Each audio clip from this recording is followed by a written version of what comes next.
Good morning or good afternoon, everyone, depending on where you're zooming in with us from today. I'm Kaylin. I'm with METALCON, and I am so incredibly pleased to have this wonderful and timely session today. Today, we're going to be talking about workers' compensation, pitfalls, and how to avoid them, a guide for metal construction companies. This is going to be presented by Adrienne Anglin with the NRCA. If you know of that acronym, you know just how wonderful that association is. I'm also very pleased to say that this will be available online pretty shortly thereafter. So it should be available at 4 p.m. Eastern Standard Time today. Today's agenda. If you are a member of the AIA, please take a close look at the screen here. This is where you're going to find your learning objectives to maintain your credits for this year. If you would like these in writing, please shoot me an email and I'm happy to get them to you. I'll tell you my email a little later on. Up next, so mark your calendars for January 21st, we are going to be talking about sealing the envelope, air, vapor, and thermal barrier solutions for metal buildings. This is one of our most highly anticipated sessions of the year. It was one of our best sessions at METALCON 2025, and we are so pleased to be able to present that to you. In case you weren't there in 25, you still get the opportunity to see that and get a taste of what you're going to see in METALCON in 2026. Speaking of, as I mentioned before, your AIA credit and additional information to receive that credit and participation certificate is listed on the screen here. You will get a survey immediately following this seminar, and that is just a simple way for us to get your information to input that into a certificate of attendance. Finally, I am so pleased to announce that METALCON 2026 is coming to Orlando. It is our 35th annual show, so why not come for the biggest show that you've ever experienced? It's METALCON. We will be at the Orange County Convention Center, right in the heart of Orlando. We already have hotel rooms ready to go. Registration will be opening up in early 2026, and we are so excited to share additional information on what's coming your way, so stay tuned. And again, thank you all so much for being here with us today. If you run into any technical issues, any things that pop up, do not hesitate to shoot us a message or shoot me an email. My email is Kaylyn, K-A-L-Y-N, at metalcon.com. Again, we will be having Q&A during this session, so feel free to submit any questions you have either in the Q&A box on the screen or in the chat box that you can open up at the bottom of the taskbar on your screen. And I'll be happy to help you from there. All questions will be read aloud to Adrienne here, and you can submit them anonymously, so no issues. We are so pleased to have Adrienne here again, so I'm going to hand it over to her. Adrienne, go ahead and take it away. Hello, hello. I'm going to go ahead and share my screen. Let me get rid of this pop-up box very quickly.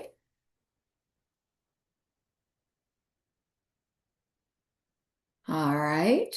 Hopefully everybody can see my slide page that says Common Workers' Compensation Pitfalls and how to avoid them. Sweet. So I'm Adrienne Anglin. I'm Director of Safety and Risk Management with the National Roofing Contractors Association. Since I cover my gray hair with dye, I like to say I have over 15 years of construction-related safety and risk experience. It's been in a variety of roles from representing the client, the general contractor, as well as our trade-specific subcontractors in my time. I love that I was asked to share some of my experience today with our METALCON family on workers' compensation and some of those pitfalls and how we can avoid them, providing a little bit of a guide, if you will. So today we're going to go ahead and cover some of that, understanding what exactly workers' compensation is, some of those common pitfalls that we come across, strategies to avoid them, and some of our best practices, okay? And, we will talk a little bit about some slight case studies and mistakes and where those end you up when we talk about those strategies as well.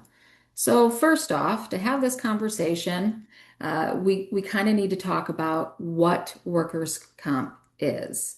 Knowing what it entails can help you in navigating what oftentimes becomes sort of a legal landscape. and how this workers' compensation fundamentally is set up to try to protect both businesses and workers. So, it's an insurance scheme, right? It offers wage replacement, medical benefits for our injured employees. It's very specific to states. So in many states, it's mandatory employer-paid insurance policy that provides those medical benefits, lost wages, rehabilitation services to employees that are injured or made ill by their job, and it's regardless of fault. It helps to cover the cost of treatment. It can replace portions of lost income, provide benefits to dependents if an employee dies from a work-related incident. And regulations, once again, and benefits vary greatly by state. So this is one of those that you have to comply with state-specific laws in your locations, and it's pertinent to make sure you're checking that out.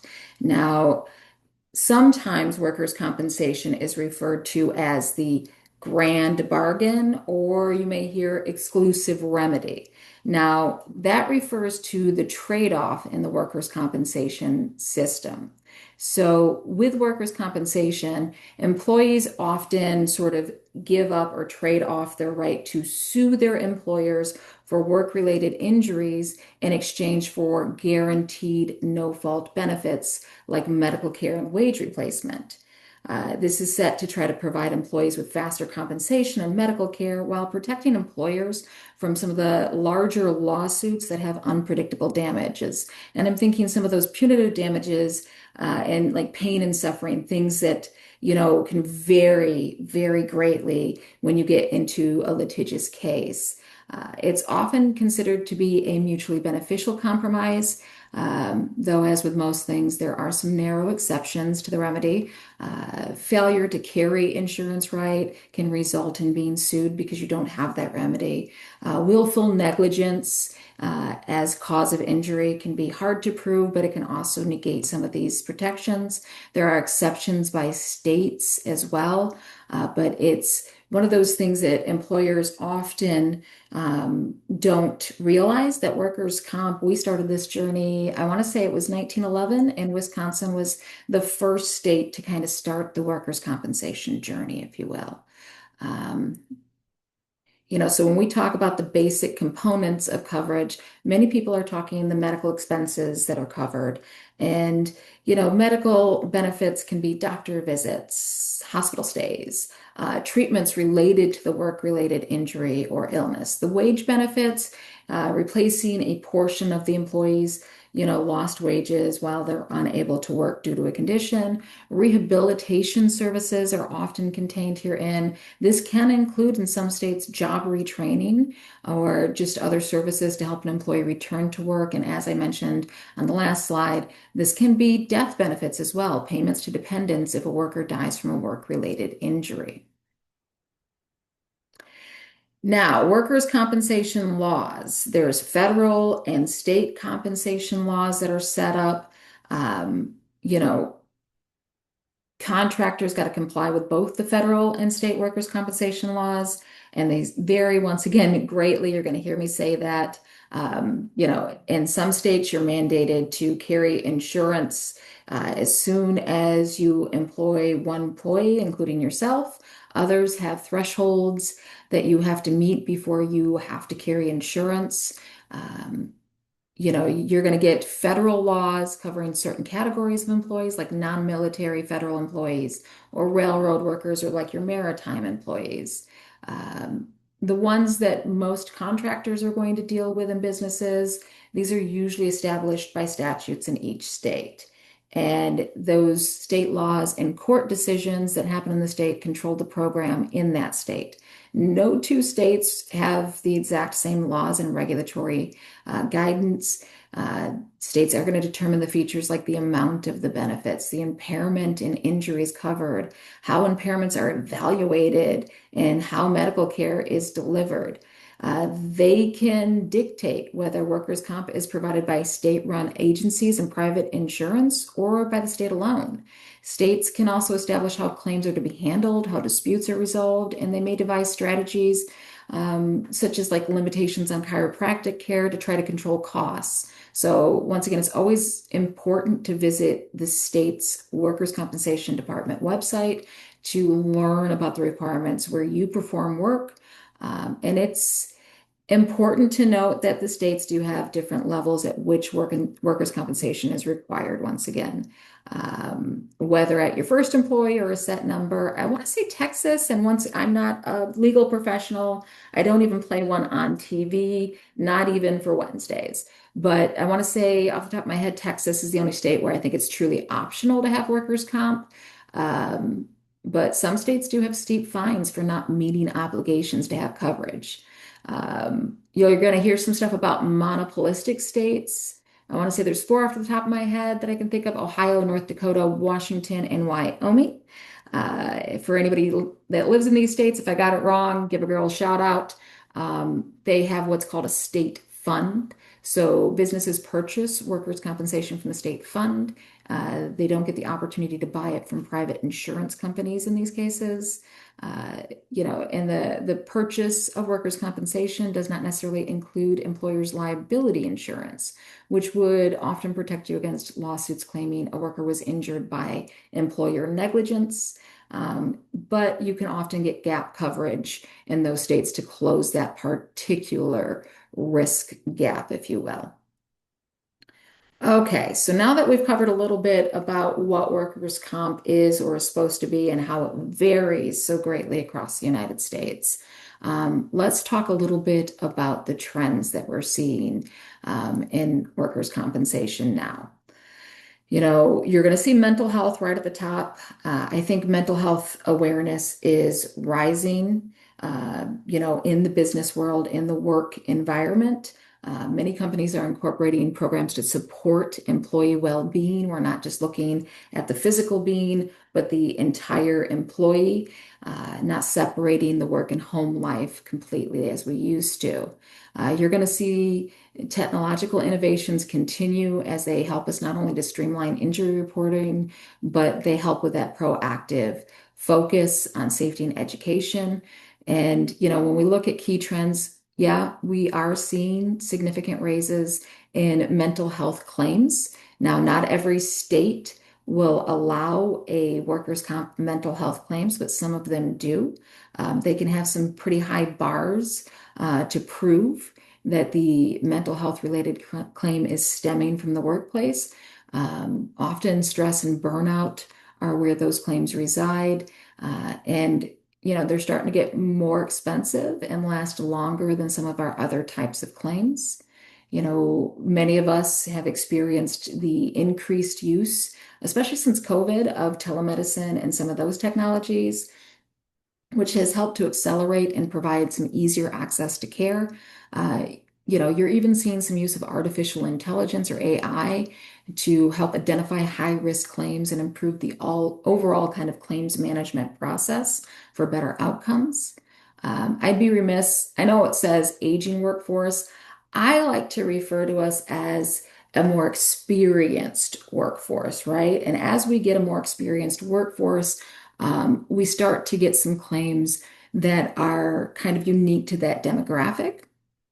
And that requires us to be a little bit more age aware in our care plans and tailor some of the training and rehabilitation methods to be cognizant of some of our more experienced workers. And this, segues into a shift to kind of those proactive managements, right?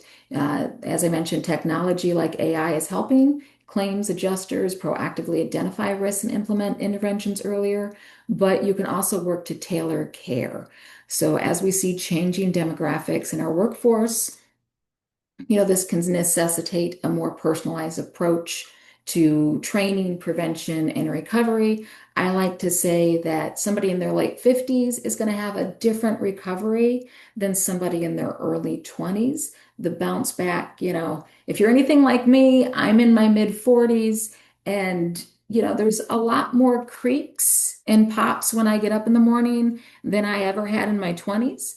And so that tailored care really speaks to understanding the demographics in your workforce and making sure that we're responding appropriately. and meeting people where they're at.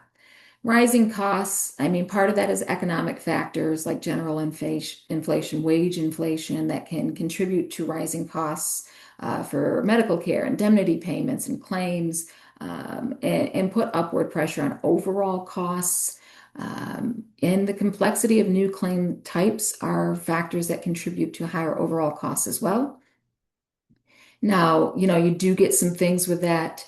Um, we are seeing rising costs, but I will say, like, you do have options that we didn't have before back on that technology piece. Wearable safety technology, I'm seeing that come up more often. Businesses are increasingly adopting wearable devices that can monitor employee conditions and environmental factors in real time to help not only prevent injuries, but in some cases, reduce the severity and frequency of issues to help reduce those costs overall.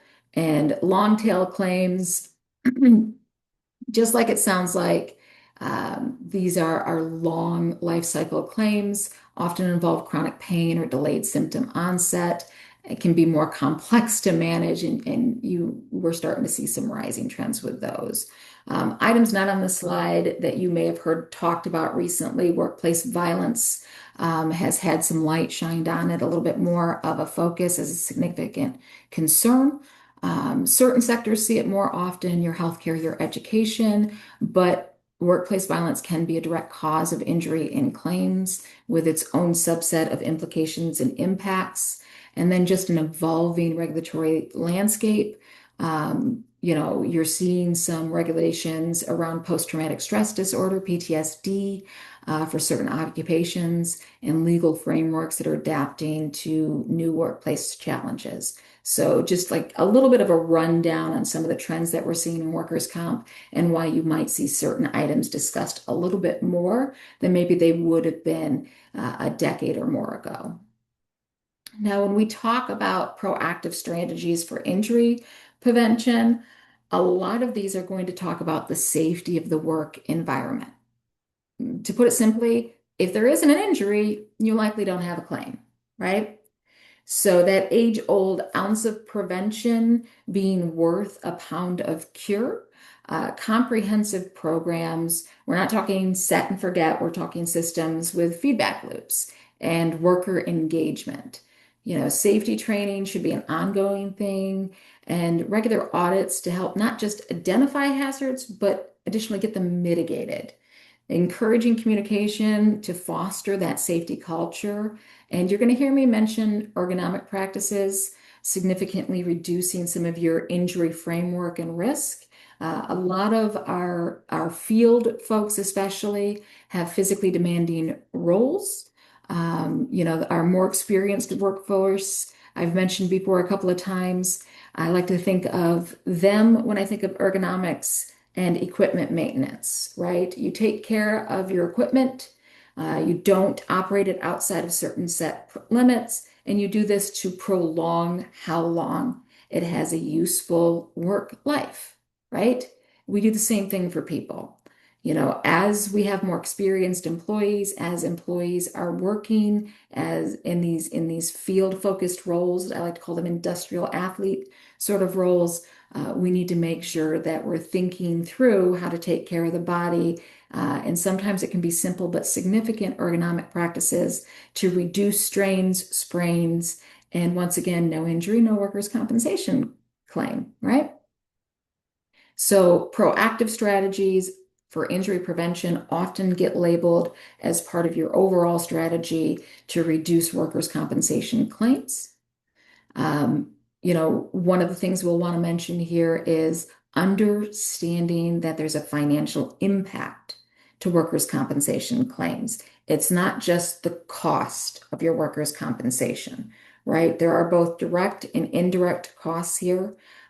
Frequently, claims can of course lead to increased insurance premiums. Those of you that work in construction, you probably understand a little bit around what's called an experience modification rating and how that raises and lowers and interacts with how much your insurance costs and your premium costs are. Several claims can start to destabilize some of your company finances. And once again, this is not just direct costs, this is indirect costs, right? And investing in safety can reduce these long-term costs. Understanding can be crucial for budgets. So when I say direct costs, I'm talking medical expenses, lost wages, rehabilitation costs, you know, um, sometimes you'll hear the insurance premiums put on as a direct cost and sometimes an indirect cost. I like to call that a direct cost myself, but I'll let you put that where you will. Indirect costs, you're thinking things like lost productivity because you've disrupted workflow, you've lost output from that injured worker's absence. Over time, you get costs, the expense of maybe paying other employees to cover the workload of that injured worker. Temporary replacement costs, you may have to hire and train temporary replacements for injured employees. Reputational damage. It can affect the ability to attract talent. We often don't put dollar signs next to reputational damage, but negative publicity, potential loss of business opportunities due to safety concerns, these can quickly impact the bottom line of a business. Employee morale and turnover, very similarly, we consider it an indirect cost, but lowered morale among your employees who have to cover for an injured colleague, you can quickly see that turn into additional operational and administrative costs. And the administrative, that's time and resources spent on paperwork, communication, and with the insurance company, with legal compliance, you name it. You can get some legal fees from this, expenses that you're incurring because of disputes of a claim or perhaps facing legal action related to an injury. That's not even to count regulatory fines from, perhaps like an OSHA. And just, you get that higher risk assessment and it can affect the bottom line on your insurance premiums themselves. So there are some financial impacts and good reasons to be considering strategies and being proactive. Now, with workers' compensation, there are some common pitfalls, and I'm going to have a little laundry list of common pitfalls. Some of them you're going to go, oh, yeah, that's obvious. Others may not be as obvious. So when we talk about common pitfalls before the case, not listening. This is a big one. And when we talk about not listening, this could truthfully apply to the entire life cycle of a workers' compensation claim, of the entire life cycle of the case, right? Not listening to a worker, maybe frontline supervision isn't listening when a worker says they were injured at work. They're brushing it off, they're downplaying it, they're not reporting it because they think it's something minimal, not realizing that minimal thing can grow very very large if we don't take care of it quickly. It can exacerbate and increase the severity of the claim, to say the least. You also get not listening early in the case. I've never had claims that are so onerous or friction filled as the ones where an employee feels like a doctor hasn't listened to them when they try to say certain things. I always try to pay attention to the employee experience. Oftentimes, this is a very unexpected thing. Nobody plans for an accident or an injury. When it happens, oftentimes this is the first time an employee has navigated these waters. So you want to make sure that they're not being irritated in a sometimes very painful experience. So making sure that they're comfortable and being listened to on the front end can definitely help you in having better outcomes on the back end of a case. When medical professionals aren't listening and an employee says that, that often has my ears perking up because, I'm aware now that the employee is already irritated at the beginning of a case. Case managers not listening, medical professionals or employers not listening. And additionally, you can get employees that don't listen to medical advice or follow medical treatment plans. So communication, when we talk about listening, it's important across the life cycle of a case.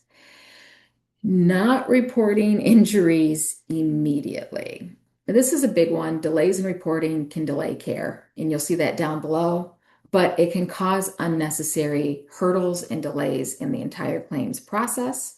There's that risk of claim denial, as reporting delays can erode confidence in the legitimacy of a claim itself it can lead to loss of confidence in the reporting party, right? And lead to an increase in claims costs for the employee and the employer. There's a lot of reviews and research done on this to show that statistically, in quite a few studies, the latent time or lag time that you get between when an injury happened and when it was reported, the longer that lag time, the larger the cost for various reasons. So delays in reporting often equal dollar signs. And it's important to understand what's causing it. Common causes, an employee could be downplaying an injury and not reporting it immediately, not understanding the consequences. But there may be administrative issues that include poor communication between parties. You want to understand if you've accidentally put administrative issues in the way of getting your claims reported quickly. Now, inadequate documentation, failing to document everything and keep detailed records can be problematic to say the least.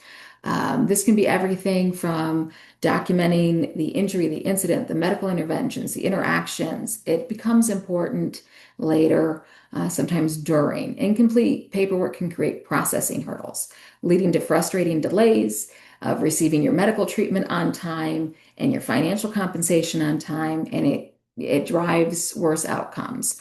Having complete documentation and understanding what that looks like at every level can be very important in ensuring that things go smoothly and, not to say quickly, but efficiently would be what I would be going for there. You don't want to see disputes over injury details. If you have vague statements or missing details in your incident reports, you can later see disputes over what actually happened, the cause and the impact on ability to work. And this insufficient documentation can make the appeals process, if it happens to you, harder to navigate. Even up to and including proof of lost wages. Records of missed work days or reduced hours, can be helpful in actually determining what is considered your lost wages here. I can't tell you the number of times that I've had to go back on a long-tailed case, especially to show timelines and when certain steps have been taken because people get very fuzzy on those details. Another one on there, ignoring mental health. For work-related injuries and illnesses, when mental health isn't the case itself, it actually affects recovery. If the worker's mental health is suffering, their recovery time can greatly increase. Oftentimes, you're talking, especially for field employees, construction employees, folks who've got boots on ground, even manufacturing facilities. When I say industrial athletes, you've got to think of folks as those athletes, right? If I take an injured athlete out of the game, you quickly start to see them losing that same affability and interaction with their teammates, right? There's a social component there, and they get a little depressed because they don't get to interact with their teammates, in our case, our work peers and friends all the time. And that disconnect can lead to a mental health decrease in state. And similarly, oftentimes these are very active individuals, and there is nothing worse to them than sitting still and being forced into a situation where you have to sit still so you can heal can actually reduce their mental state. And so understanding that and understanding that your individuals are going to have needs around mental health can help you with better outcomes, right? This isn't necessarily saying that they have to immediately return to work, but understanding that sometimes mental health is tied to work in a very real way can help you to better handle these cases. So I would very much suggest never ignore the links between your job and mental health.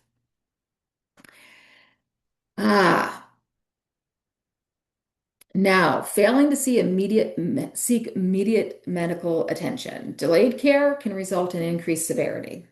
One, you want to prevent minor injuries from becoming major ones, and you want to prevent a gap in medical records that can be used to argue work relatedness later. Getting rid of that ambiguity helps everybody in the end. So, immediate medical attention, As I like to tell people, there's nothing wrong with getting diagnostics up front. Those often cost less than letting a case go for ages before you determine that you're going to get a medical provider involved. Now, at the time of the case, some common pitfalls that I see, not following medical advice or missing appointments, right? When you're first up and dealing with it, this can be on both the employee and the employer side, not sticking to medical advice, not attending those scheduled appointments. We start to see negative trends in those cases pretty quick.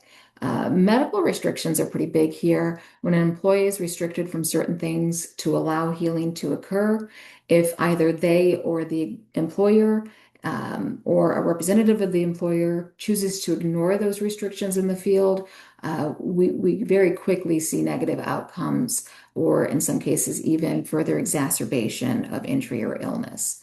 So once you have a claim, ignoring the pathway to treatment is kind of like ignoring your GPS in an unfamiliar area. You get lost pretty quick, and it's often not where you want to be.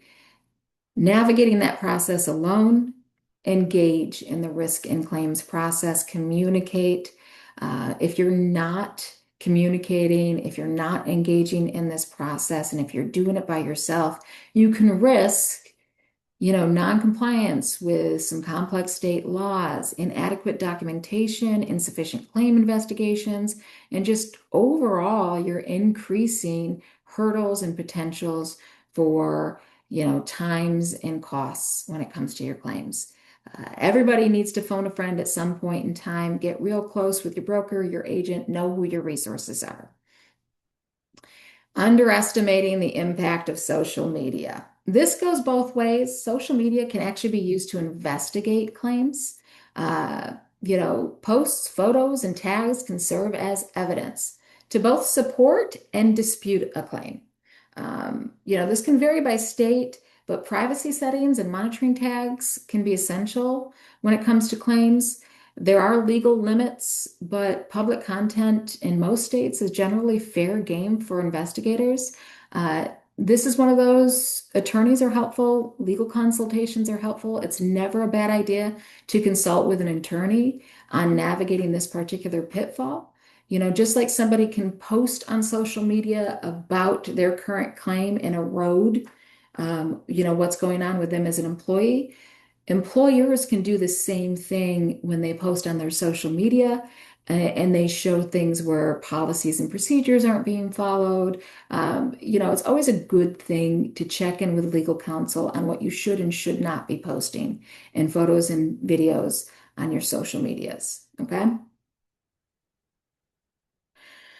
Now, long term, ignoring return to work opportunities. If you can't or you refuse to provide modified duty within, certain restrictions, you put yourself in a position to continue to pay temporary total disability benefits in some cases until that employee returns or has fully recovered. You can have prolonged absences that often lead to increased claim costs. In some cases, I've seen it go far enough that you start to get retaliation claims. You don't get to retaliate against an employee for filing a claim in most states, so ignoring return to work requests can be seen as a form of retaliation if it goes too far. And that can lead to separate lawsuits and additional damages and a whole can of worm.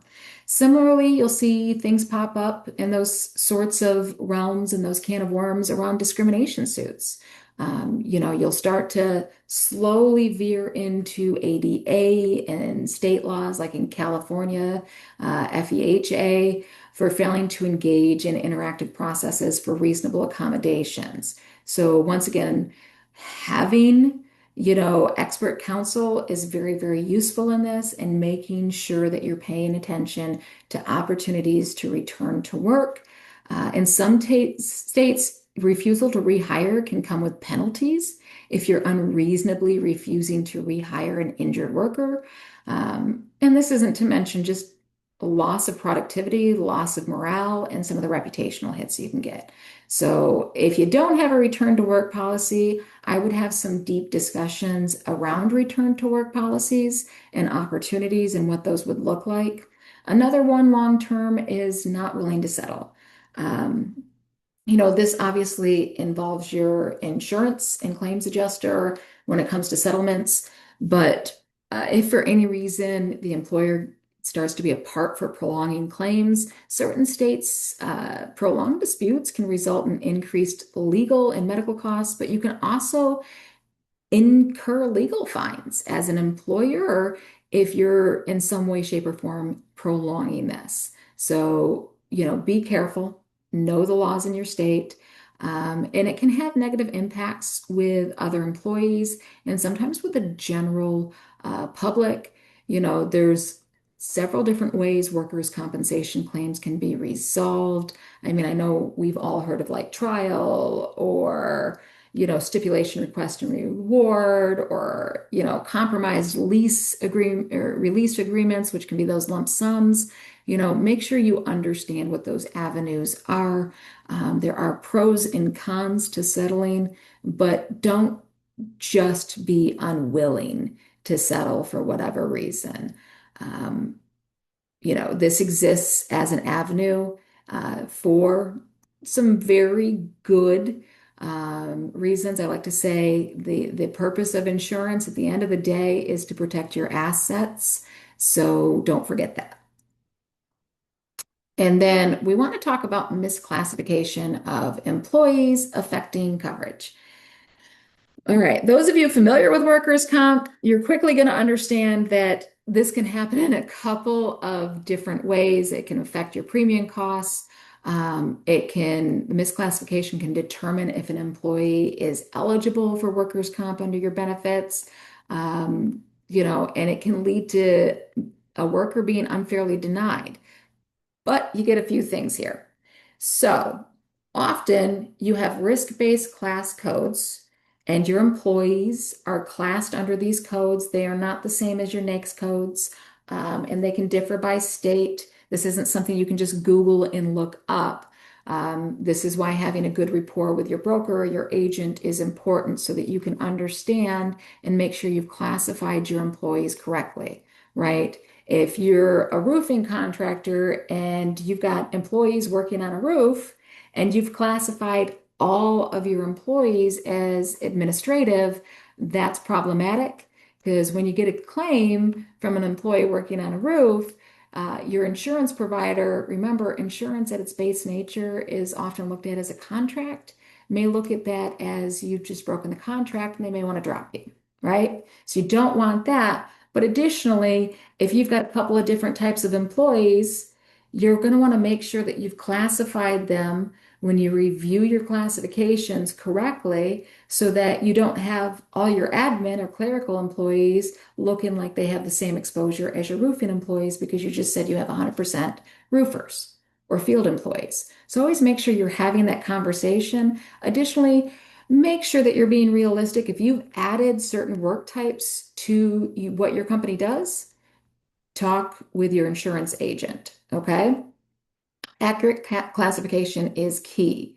Now, additionally, you're going to get the classification of is this an employee, is it an independent contractor?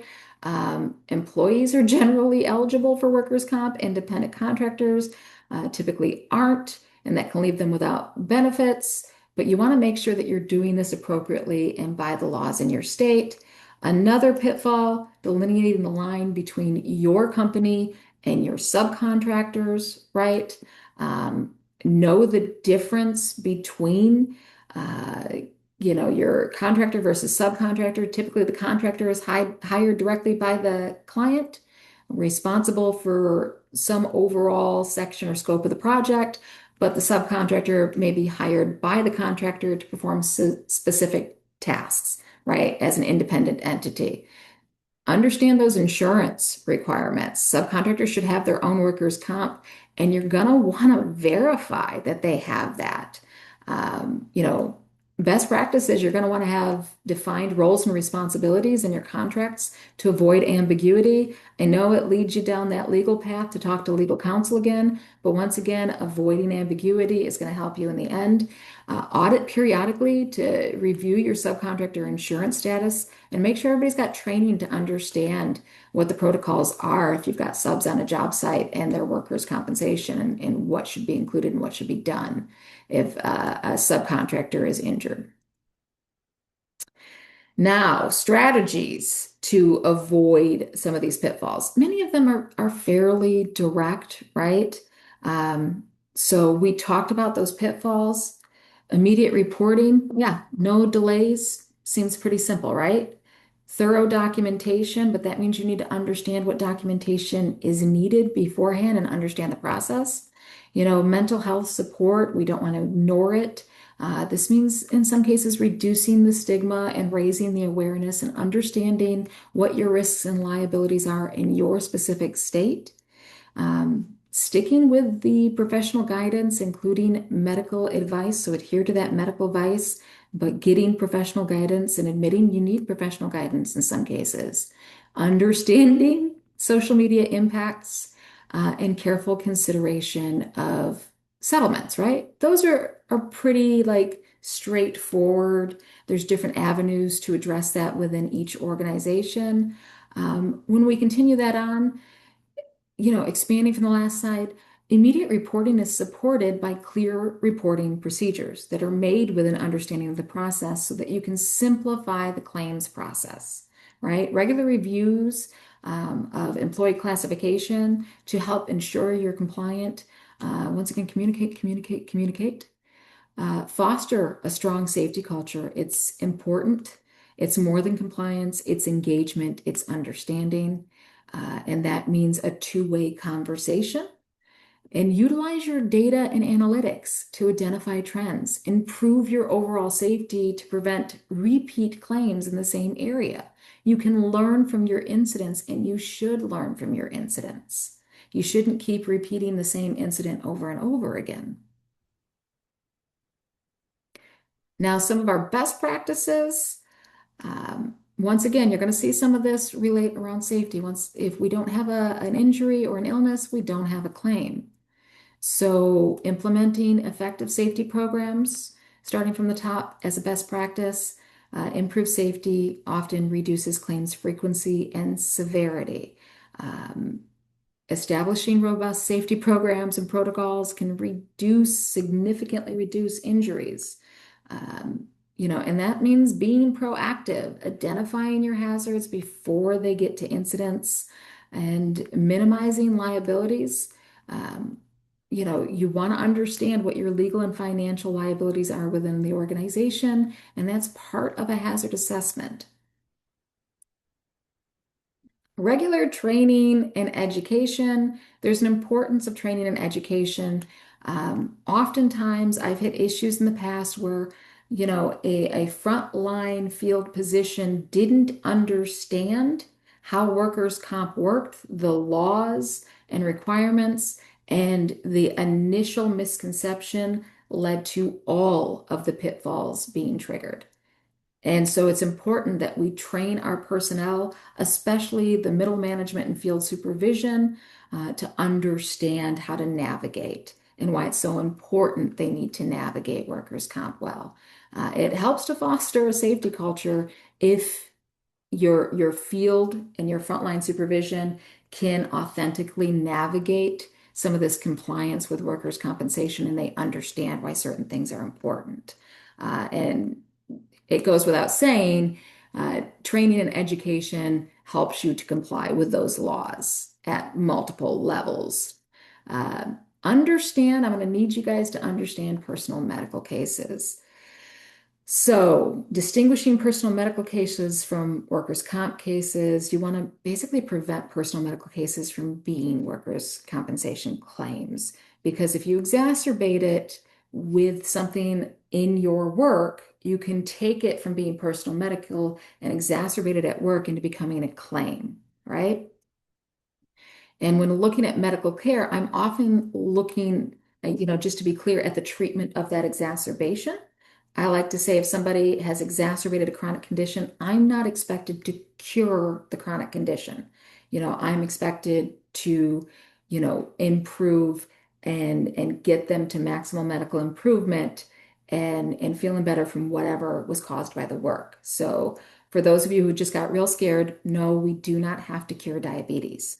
But if we exacerbate that chronic condition, we may have to take care of something that was caused by the workplace that exacerbated it. And this, of course, means training again, ensuring your frontline supervision understands when they are setting precedents, like maybe making a field accommodation for someone's medical issues without consulting with HR, because that can have long-term effects and impacts, and that can find its way into a workers' compensation claim. So, once again, don't hesitate to phone a friend, and this includes HR. I did mention maximum medical improvement. I'm going to go ahead and just address that it affects your workers' compensation claim and it's a transition point. Maximum medical improvement is the physician determining that the injury has stabilized and further medical treatment is unlikely to result in significant improvement. So in workers' comp, you're going to hear that. This can involve a functional capacity evaluation to assess, physical abilities, to determine capacity. There's usually medical documentation that goes along with it.